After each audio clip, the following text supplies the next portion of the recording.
Welcome, brothers and sisters of the Unification Movement, to the very first podcast of the Anti-Liars. And it's my privilege to be the host for Anti-Liars. I'm Howard Self. I've been a member of the movement for 50 years. And today, with me, Mr. Kinshu Aoki, well-renowned throughout the movement. And I think he's going to pepper me with some questions to get our podcast started.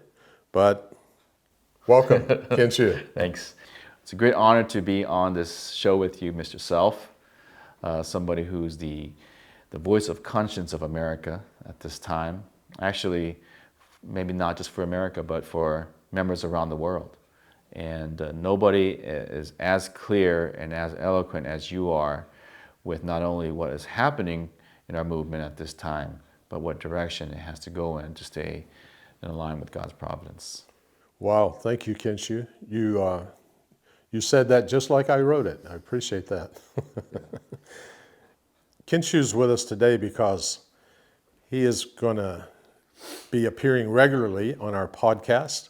And Case by case. And I think his job today, his work today, is to pepper me with some questions, and I will try to come up with the responsible answers. I think members around the world can agree that this is a very difficult and confusing time in our movement, especially with all the attack in Korea, of course, as well as in Japan, especially towards the Unification Church, but specifically on Mother, or AKA Holy Mother Han. Mrs. Han is in a very dire situation right now, and everybody is worried. Just how serious is her situation? And I do think that there's a lot of mixed messages. A few months ago, earlier on, when the investigation just started, president of Family Federation, I think he's also the continental leader, Damien Dunkley. Are you aware of Damien Dunkley? Oh, yes. Would say, quote unquote, Mother is healthy and strong. And then fast forward today, oh, she's got heart issues, she's hospitalized, she's 82, and are they trying to kill her? And there's no cause for alarm. You know, a couple of months ago, telling members, rest assured, everything is fine, there's no cause for alarm, no need to panic, etc. And now, just recently, he really released this video that he is pissed. I'm pissed. And you know, he's ranting in this video, expressing basically how serious the attacks on Mother are, and you know, I'm assuming he wouldn't be making such a video that expresses such anger if she wasn't in real trouble. So which one is it? As long as we're praying, is everything going to be fine, or what is the actual situation that Mother is in right now? Well, you gave me a lot more than one question. There's a lot of issues involved in what you just said, and it's very important to get the bigger picture of what's going on, and a lot of that's connected with the leadership, the failure of the leadership of Family Federation /UC, not only in Korea but worldwide, and there are many examples of that. You mentioned Dunkley's recent he officially titles it, I'm pissed. Yeah. So again and again, when you look at his videos, they're focused as much on him and puffing himself. There was a previous one where he said, I'm speaking to you as a son, meaning drawing attention to himself, and with the kind of puffed up or arrogance that he is the son of Mrs. Han in this case, at the very time when Mrs. Han is facing prison, facing jail for, according to the law, the one that she's charged with, up to 5 years imprisonment. It's very, very serious situation. And at her age, that could easily be a life sentence, Oh, yeah. right? Yeah. So that law is the Political Funds Act. And the consequences written into law, if you're charged and you're found guilty of that, just that one, there are other charges. I think there's 3 or 4 other charges, but just that one is up to 5 years imprisonment if you're found guilty. Oh, my gosh. And the reason the prosecutors have been making all these raids is to gather evidence, real concrete evidence that will hold up in court. That's why it's such an extremely serious time for Mrs. Hahn.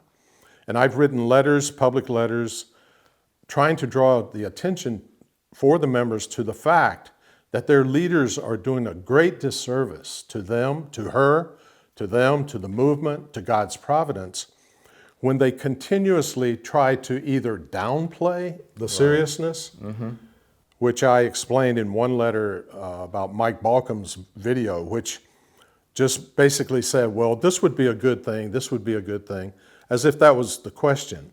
It's not a question that having a UN office in Korea would be a good thing. All of us would agree. Sure.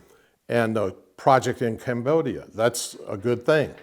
But you cannot do by any means necessary to carry out a good thing if you're breaking laws that the Korean public take extremely serious and extreme umbrage against. These laws are compared, even in the media already has compared them to being close to treason. And we know how serious a charge treason is. So these are the kinds of very serious situations.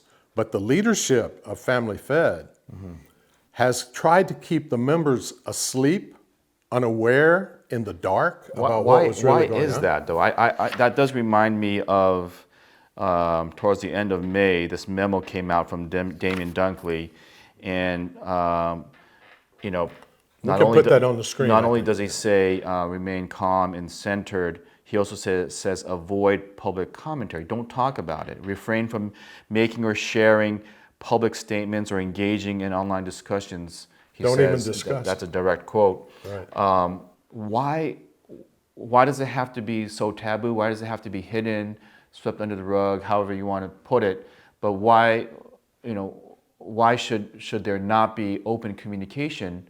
What is the reason for that? Well, this is part of the pattern of irresponsibility of the Family Fed leaders.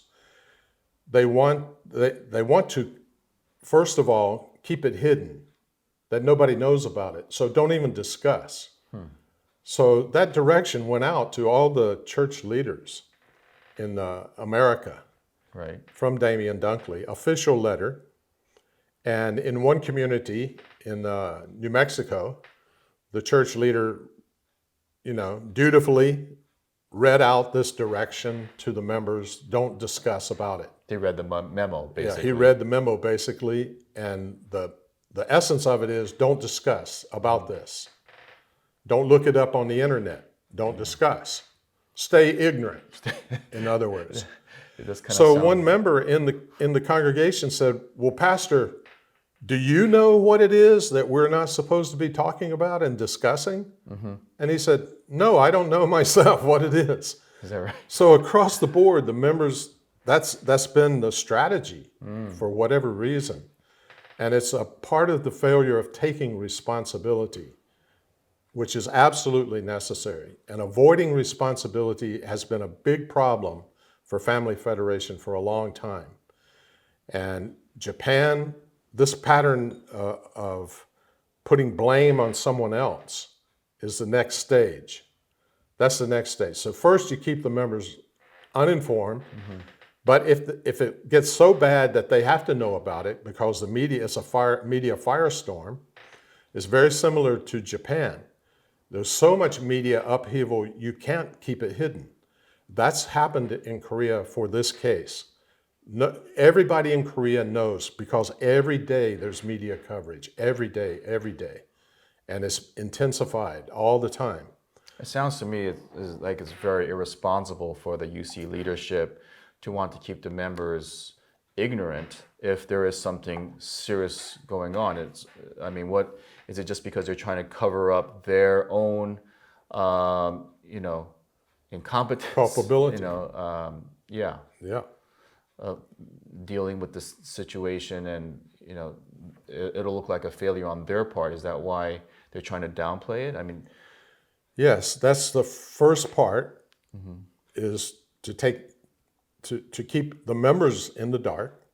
But when it becomes too big, like it is now. then they turn the blame to some other entity.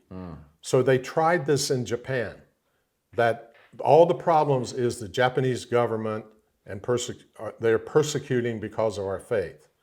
Well, how effective do you think that was Well, I was to wondering- the Japanese population? Well, that's what I wanted to also ask. And the end result of that, just to cut to the short, the last poll done before FFWP was officially dissolved as a nonprofit in Japan, the last national poll showed 83% of the population wanted Family Fed / UC to be dissolved. That means overwhelming the whole population. And I've been told by a very respectable source that the situation in Korea is at least 10 times worse than in Japan. It's the people, the population are so upset with what has been taking place under the leadership of Family Fed. So look at directly under Mrs. Han were two key leaders that she appointed because she felt she could trust them. And it clearly was not because they were qualified for the positions. I'm talking about Yoon Young Ho. Yoon Young Ho, who was the international chairman of the international headquarters, and Mrs. Wonju McDivitt, who was also elevated from Mrs. Han's hairdresser Right. to number 2 under her. In charge of everything. These top leaders, right? So what kind of example have they shown in this court case? Yoon Young Ho, he was the first to be interrogated because he was the one who delivered the bribes, the articles for bribery. And he admits he did deliver them in his testimonies.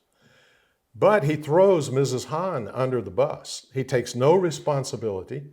He told the prosecutors, I did those things, but I did every one of them under the direction of Holy Mother Han, Mrs. Han, who is the worldwide leader.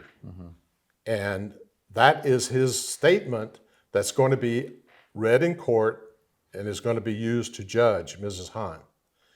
So he's protecting himself that way. Mrs. McDivitt evidently has done the same thing. So it was very surprising seeing Mrs. Moon walking into the interrogation and Mrs. McDivitt was not there. Because for decades, she has been right with her, almost everywhere in the world.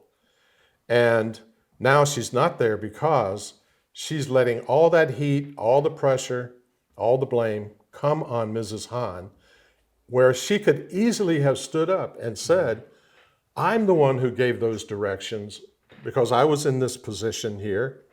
And, you know, that's me, I'm responsible for that, but no. So this leadership basically taking no responsibility, no culpability is the pattern for family that we're seeing around the world in Family Federation. What I'm seeing right now on the internet is there has been a major effort to try to use international influence. So talking about like Newt Gingrich and Pompeo, et cetera, posting on Twitter. And seems like, from what I can see, the majority or possibly the sole effort is all on the social media area. It does look like they're using foreign influence to try to, pressure the special prosecutor in Korea.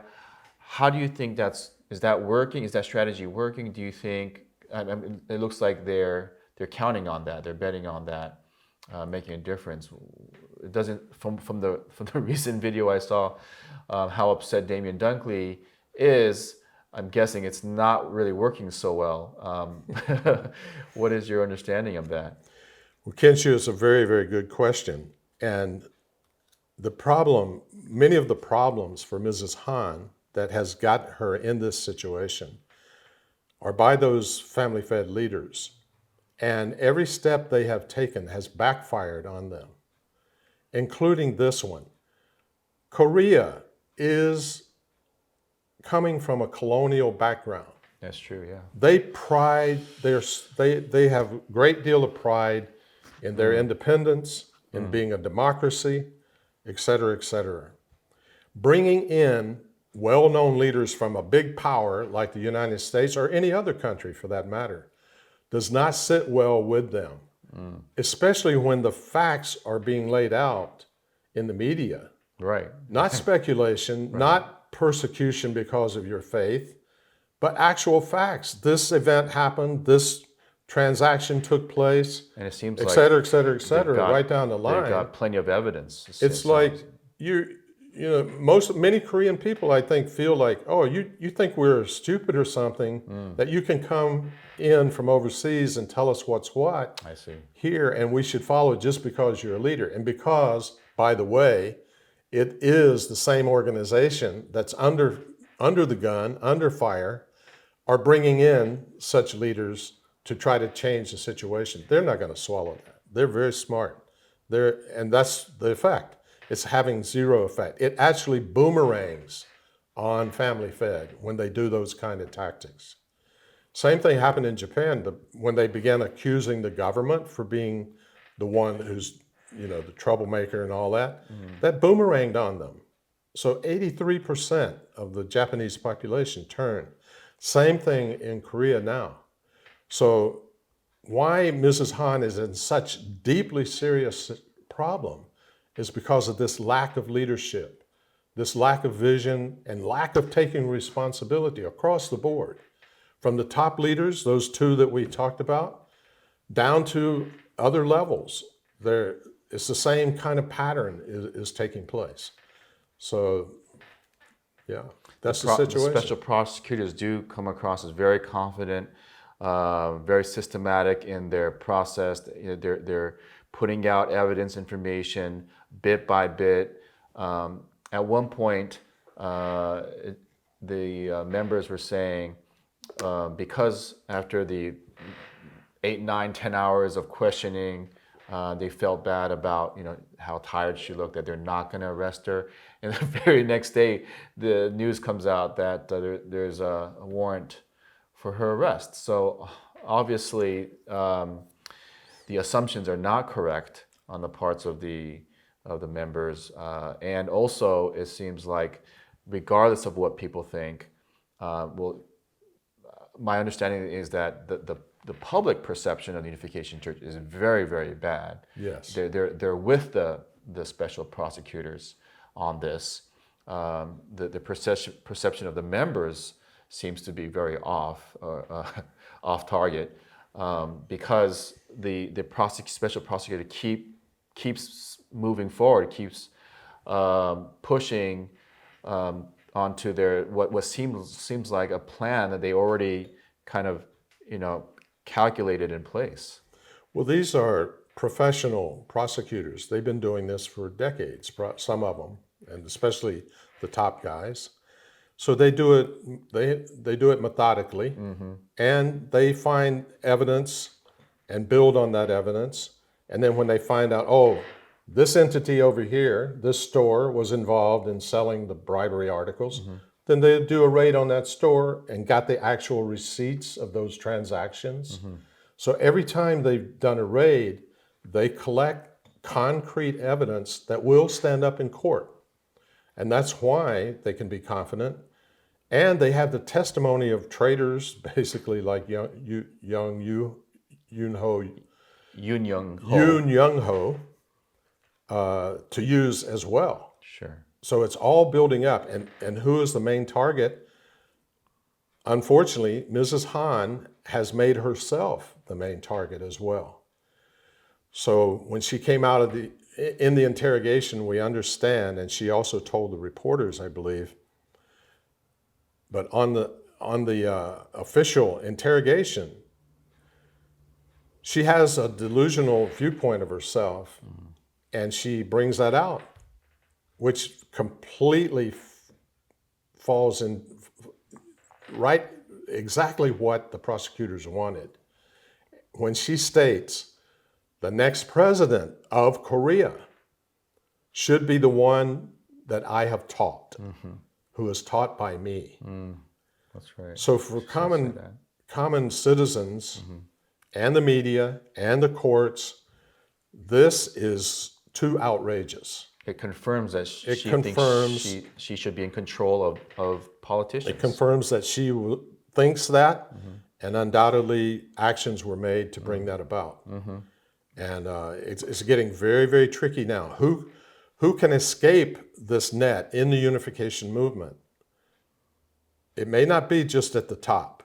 Already a number have been, Young Ho is in jail now. I understand Mrs. McDivitt is probably going to be indicted, arrested, most likely. But the Family Fed leadership response is the same. Blame it on somebody else.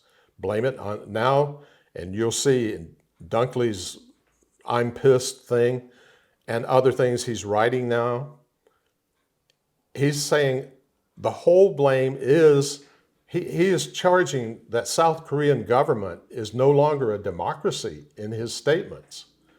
And this fits right into the kind of megalomaniac type of viewpoint that this relatively small religious organization wants to control the entire political process.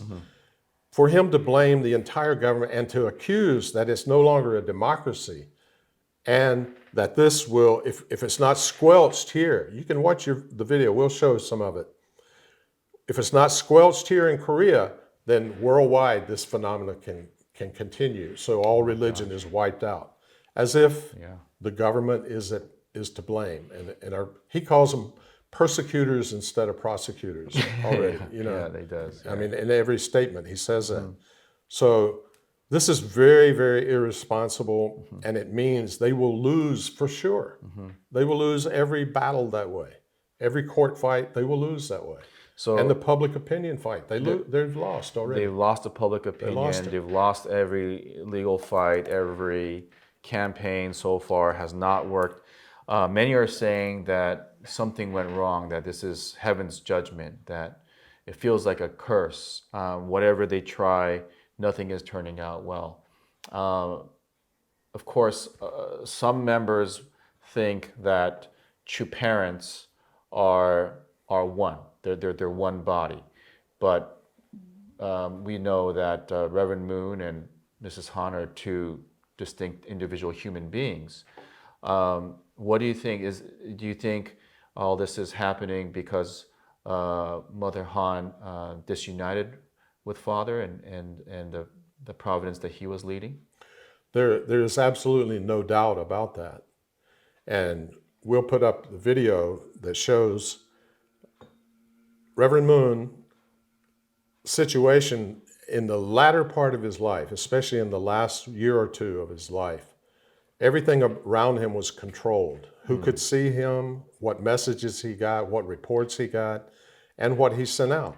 So his Hoondake messages, which for decades had been videotaped and sent out to membership worldwide, was cut. Yeah, that's members could not years of his life. Could not hear from him. Can't get a hold of him.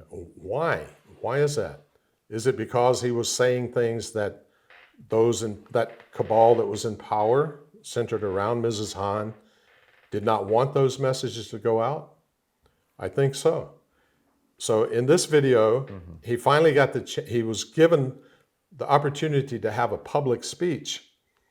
And it may be his last public speech in his life. I think it probably was. And he's speaking to over 10,000 at a Women's Federation event in Korea. And you'll hear him say, he has a prepared speech, and right in the middle of it, he will stop and he shouts out to the crowd, Reverend Moon has no wife. Mother does whatever she wants to do. 어머님을 내가 길러와서요. 어머니 없습니다. 문총재 아내 자리도 없어요. 제멋대로야, 제멋대로. So obviously, from Reverend Moon, the founder of the movement's viewpoint, there was already a serious rift between them. And later, in his last, as far as we know, the last videotaped Humdake, he declares those corrupt leaders who brought about this schism are worse than Lucifer. Why? Because they trampled on the true family. They affected his own marriage. They affected his lineage because he had already appointed Dr. Hyunjin Preston Moon as his heir. And all of that was thrown into question, initiated by Mrs. Han and certain Korean leaders and other leaders. And then that's the history. It's already written into the history of our movement. And furthermore, then Mrs. Moon developed only begotten daughter theology, which most objective observers are saying divine principle and OBD theology, they are very different. Oh yeah, I mean. So you cannot follow divine principle and follow only begotten daughter theology at the same time. They're too contradictory. And that has been the result that has affected Family Federation ever since the schism really was established around 2008. Actually, it was developing before that, but around 2008 really solidified that and OBD began to be developed after that. Yeah. And that's where we're at right now. I do know that even within the unification movement, many have disassociated or left, or many second generation have left because they cannot agree. They love Father, they love divine principles, but they cannot agree with this completely new theology that is very unfamiliar. I was one of those. Thank you very much for your time answering all these questions. My final question is that many are saying that the only one that can possibly rescue Mother out of this deep trouble that she's in is Hyunjin Preston Moon. What is your view on that, and why would you, if you think that is the case, why would that be the case? Actually, if you really look at the whole situation, it becomes very obvious that he is the only one person who has a chance to do that, because his stature in the nation of Korea is without parallel right now. Yeah, I've seen all the media articles that I've never seen anything like it throughout my entire life. His latest events, August 14 and 15, commemorating the 80th anniversary of independence, they have garnered well over 300 positive media articles and electronic coverage. Is that right? Mm-hmm. It's just overwhelmingly positive. Mm-hmm. And that is the image that he has to the Korean people. And that's why he is the visionary leader for the largest grassroots coalition in South Korea's history for the reunification of the peninsula. So that kind of clout and that kind of reputation, and they know how strongly he was attacked by UC Family Fed. So why in the media coverage, all this negative media coverage about Family Fed, he's not included? It was well established how badly he was treated by the leadership of Family Fed, even to the extent that his family was deleted from the official printed list of family members when his father passed, and he was physically blocked. He and his party, his family, were blocked on the road because Family Federation leaders directed members go and fill the road. And there's photos of it. It's not something I'm making up. This is historical fact. They literally blocked the road so Hyunjin could not even attend his own father's seonghwa, his own father's funeral. Yeah, I remember This that. so there's a big separation between what Mrs. Han and Family Federation UC are doing and have done and their reputation, and Dr. Moon, Dr. Hyunjin Preston Moon's stature and reputation and so on. It's like day and night now in the important nation of Korea. That really testifies to also the image of Reverend Moon, Reverend Sun Myung Moon. I've seen in all the news articles and interviews where he testifies to the patriotism of the Moon family, going back to the independence movement, especially Reverend Jungkook, great grand uncle, Grand uncle, the Moon family. and of course Reverend Moon, Hyunjin's father. But there's just been a track record of such patriotism of the Moon family, and just dedicating their life, putting their life at risk. I mean, there was no South Korean leader that has been to North Opened the Korea door. until 1991. Of course, credit wasn't given where credit was due. I really am quite shocked that the recognition isn't there, even when I visit the museums of the DMZ, et cetera, in Korea. But that was a huge accomplishment, unprecedented, by Reverend Moon, and at the risk of his life, of course. That's right. And now you have Hyunjin, who is also putting his neck on the line for that dream, of the unified nation of Korea. So there's definitely a family effort that we see, and it is being recognized by the society. It's recognized Population in general. So in top leadership of society, and like you said, the general public, and that is very inspiring to me to see, because the reputation of Reverend Moon and his movement, especially by news media, has always been very negative, unfortunately, and I've never seen it this positive ever in my life. So that is definitely a very substantial difference and a substantial accomplishment. That's right.